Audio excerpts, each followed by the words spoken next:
Good morning, it's June 19th. This is To My Liberal Friends. As we head into summer, there appears to be a concerted, organized effort to have immigration protests around the country. They seem to be well funded because many of the big signs you see being carried, along with the printed signs, tell you there's money behind these protests, and most likely those funding them are more interested in opposing Trump than anything else. They want this to be the summer of resistance.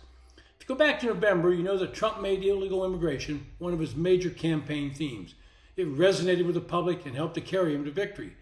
Democrats had allowed for a wide open border that resulted in an estimated 8 to 10 million illegal immigrants crossing. Today, Trump still has a strong approval rating on how he's handling illegal immigration. The American public supports his effort to remove illegal immigrants, especially those with criminal records, beyond crossing the border illegally. As could be expected, the protests lead to a certain number to begin engaging in riotous behavior and using the pretext of protest to commit criminal acts. These range from attacking law enforcement officers in various manners to damaging public and private property and even some looting. As riots now spread to major cities from Seattle and Chicago to New York City, one can safely argue the individual most responsible for initiating the chaos is D.C. Judge James Boasberg. Few people have worked harder to keep illegals here while seeding a dangerous and false account of what the president's trying to do. Boasberg started all this on March 15th, when he held some hasty proceedings for a case filed by the ACLU that tried to stop the removal of illegal Venezuelans associated with the gang Tren de Aragua. Working very quickly, Boasberg banned the deportation of these criminals by using the Alien Enemies Act. He wrote in his order, quote, "Any plane containing these folks that is going to take off or is in the air needs to be returned to the United States, but those people need to be returned to the United States. However, that's not accomplished. Whether turning around a plane or not embarking anyone on the plane, or those people covered by this on the plane, I leave to you. But this is something that you need to be sure is complied with immediately." End quote. What was he thinking? The Supreme Court reversed Boasberg's egregious decision, but the damage had been done. The media went full bore to portray these thugs as victims of an administration and suggested a false narrative that the Trump administration was defying court orders. This became a talking point for Democrats and other liberals.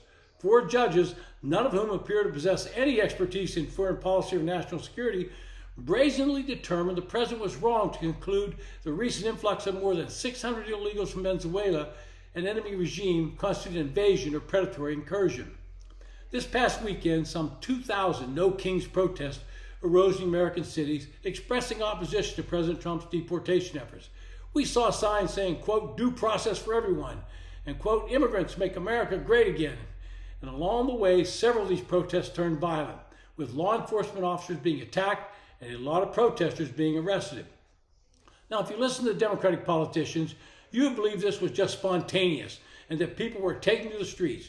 Chuck Schumer posted on social media, quote, "Millions of Americans are standing up today to say loud and clear, no kings in America." The list of Democrats parroting this theme is very long.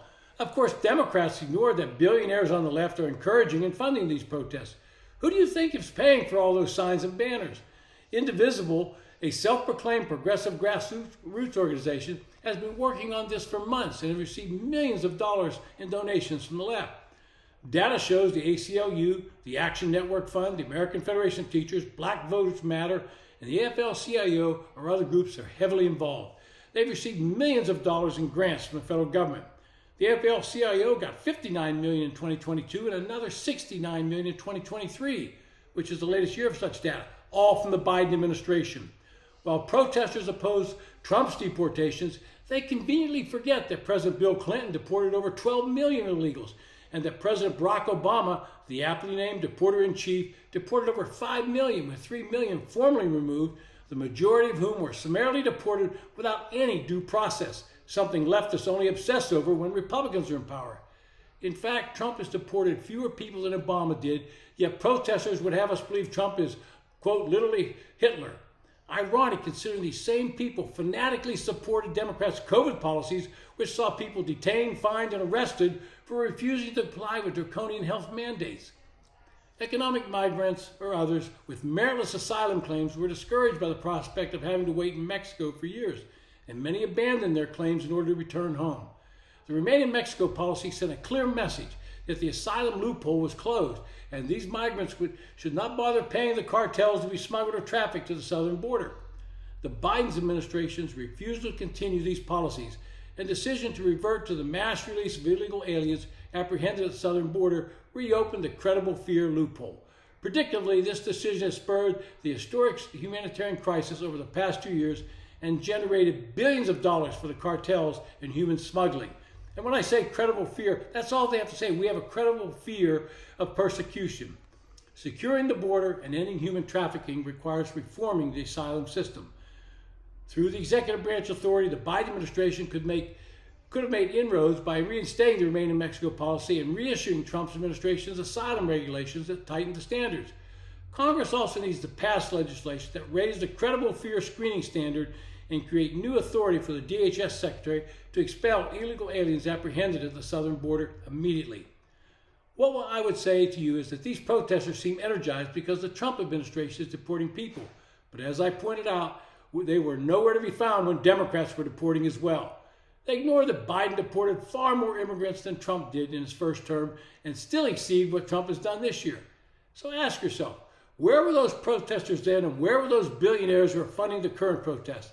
It's all political and nothing more, and the American public should come up and realize these facts. This is political, nothing more. This has been To My Liberal Friends. Thanks for listening.